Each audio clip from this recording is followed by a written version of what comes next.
waktunya banyak digunakan untuk agama Allah. Nah, seperti itu. Lanjut ya. Dia disibukkan dalam perkara agama. Dan adapun apabila berkata ia serta dengan hadir hati pada waktu selawat itu, maka tiada diketahui akan kadar demikian melainkan Allah Ta'ala jua.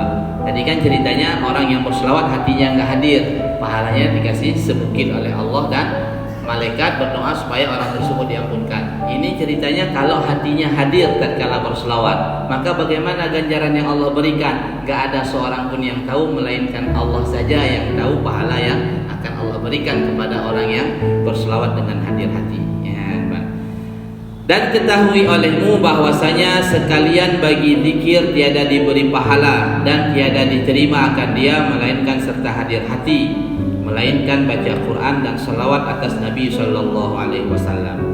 Jadi adapun zikir-zikir yang lain, kalau kita berzikir tapi hati kita enggak hadir, maka di dalam kitab Al-Jauhar Al-Mauhub dikatakan maka zikir tersebut enggak diterima sama Allah karena hati kita ini lalai.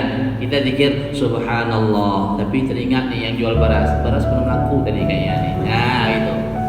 Adapun yang misalnya kayak Bang Khairuddin lagi zikir Allahu Akbar, Allah Maha Besar, tapi ini gimana nih, tugas belum selesai nih, nggak enak. Seperti itu. Ini kan hatinya nggak hadir ini. Dia zikir tapi hatinya melayang kemana-mana. Sebagian ulama mengatakan maka zikir tersebut nggak sampai, nggak diterima sama Allah.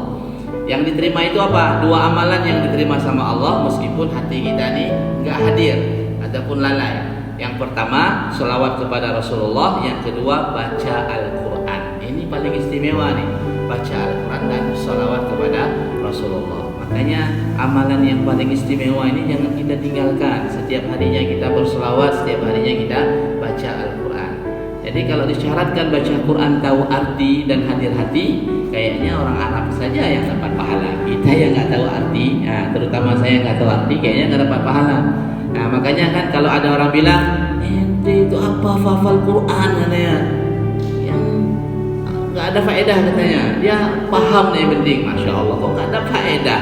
Quran ini baru dilihat saja sudah berpahala, dipegang berpahala, dicium berpahala, belum dibaca lagi, dibaca lebih berpahala, apalagi dihafal.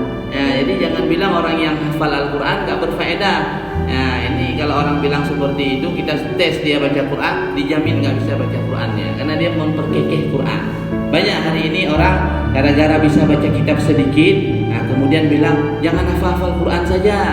Ya, seolah-olah kita nih yang hafal Quran di pondok Quran ini nggak belajar ilmu macam mana cara sholat. Nggak ada tuh. Kami pasti belajar ilmu sholat walaupun nggak setinggi orang belajarnya, tapi ada untuk keselamatan ibadah. Dan paham guru-guru yang hafal Al-Quran, dia buka pondok Quran, faham akan hal itu. Jadi jangan dituding-tuding kita ini nggak belajar kitab fikih sedikit pun. Ini fitnah betul ini. Nah, jangan seperti itu. Banyak orang-orang seperti itu. Itu kalau bahasa saya lebih Belanda daripada Belanda. Artinya apa? Nah, suka memotong semangat orang lain. Hafal Al-Quran ini seluruh alim ulama zaman dahulu hafal Quran. Nah, kita yang nggak hafal Quran, nah, bisa baca kitab sedikit udah bilang salah tuh orang hafal Quran. Nah, Insya Allah.